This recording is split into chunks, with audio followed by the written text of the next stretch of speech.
হিংসার আগুনে জ্বলছে পদ্মা পাড়, উত্তাপ ছড়িয়েছে গঙ্গা পাড়েও। হিন্দু যুবক দীপু দাসের নৃশংস হত্যাকাণ্ডের প্রতিবাদে ফের বাংলাদেশ ডেপুটি হাইকমিশন অভিযান। শিয়ালদা থেকে বেগবাগান পর্যন্ত মিছিল ও ডেপুটেশন কর্মসূচির ডাক দেয় হিন্দু সংহতি সংগঠন। বাংলাদেশে হিন্দুদের নিরাপত্তা এবং দীপু দাসের হত্যার সঠিক তদন্ত সহ একাধিক দাবি নিয়ে পথে নামে সনাতনীরা। হিন্দু সংগঠনের আজকের প্রতিবাদ মিছিল শিয়ালদহ থেকে বাংলাদেশ ডেপুটি হাই কমিশন পর্যন্ত এই প্রতিবাদ মিছিল। এই মিছিলে উপস্থিত রয়েছেন বিভিন্ন সনাতনীরা। এখানে দেখা যাচ্ছে বাংলাদেশের অন্তর্বর্তী যে সরকার গঠিত হয়েছে তার প্রধান মোহাম্মদ ইউনূসের একটি ছবি রয়েছে। মোহাম্মদ ইউনূসের একটি ছবিতে জুতো দিয়ে মারা হচ্ছে এবং এই সংগঠনের সদস্যরা সেই ছবিতে জুতো দিয়ে মারছেন এবং থুতু দিচ্ছেন সেই ছবিতে। তাদের একটা দাবি হচ্ছে কোরআন হাদিসকে অ্যামেন্ড করতে হবে। কোরআন হাদিস যদি অ্যামেন্ড না করা হয় তাহলে এই জিনিস চলবে। বাংলাদেশে বিভিন্নভাবে যে হিন্দুদের উপর অত্যাচার হচ্ছে সেই অত্যাচারের প্রতিবাদে আজকে আমরা হিন্দু সংগতির তরফ থেকে আজকে পথে নেমেছি। এই লড়াই যতদিন না করে হিন্দু নির্যাতন না শেষ হবে ততদিন আমাদের লড়াই চলবে।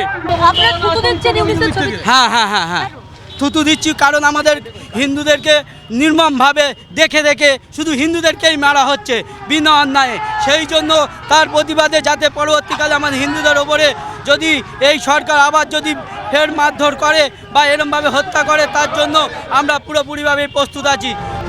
আন্দোলনকারীরা সাফ জানাচ্ছেন যতদিন না ওপার বাংলায় হিন্দু নির্যাতন বন্ধ হচ্ছে ততদিন এই লড়াই চলবে। সনাতনীদের রুখতে আগে থেকেই প্রস্তুত ছিল পুলিশ। সুবিশাল লোহার ব্যারিকেড দিয়ে ঘিরে রাখা হয় বাংলাদেশ ডেপুটি হাইকমিশনের অফিস চত্বর। 3টি ধাপে ব্যারিকেডের পাশাপাশি নামানো হয় র্যাফ এবং মোতায়েন করা হয় মহিলা পুলিশ। কার্যত এই নিরাপত্তার ঘেরাটোপে মুড়ে ফেলা হয় গোটা এলাকা। হিন্দু সংহতি মিছিল বেগবাগান পৌঁছতেই আটকে দেয় পুলিশ। বেগবাগান মোড়ে অবস্থান বিক্ষোভে বসেন বিক্ষোভকারীরা। ভারতীয় সেনাবাহিনী অধ্যক্ষ আছে এবং আমরা চাইছি অখণ্ড ভারত। আমরা অখণ্ড ভারত চাই। আমরা না হলে সনাতনী হিন্দু তথা ভারতবর্ষে তথা সারা বিশ্বের হিন্দু কেউ বাঁচবে না। হিন্দু রাষ্ট্র হোক যেখানে আমরা সম্মানে চলতে পারি, সেই জায়গাটাই আমাদের শেষ হয়ে যাচ্ছে। তো আমরা চাই এর একটা বিচার হোক।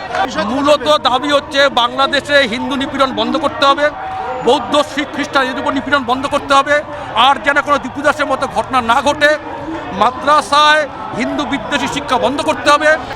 অবশেষে 3 জনের এক প্রতিনিধি দল যায় বাংলাদেশ ডেপুটি হাইকমিশনের দফতরে এবং ডেপুটেশন জমা দেন তারা।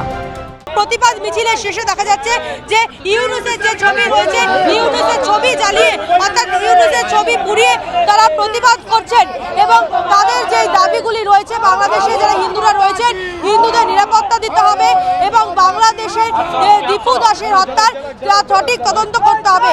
এই দাবিগুলিকে সামনে রেখে তাদের আজকে ডেপুটেশন কর্মসূচি ছিল এবং তারা বাংলাদেশ ডেপুটি হাই কমিশনারে তারা ইতিমধ্যে তাদের ডেপুটেশন জমা দিয়েছেন। তারা জানাচ্ছেন তাদের দাবি পূর্ণ না হলে আগামী দিনে তাদের আন্দোলন আরো বৃহত্তর হবে।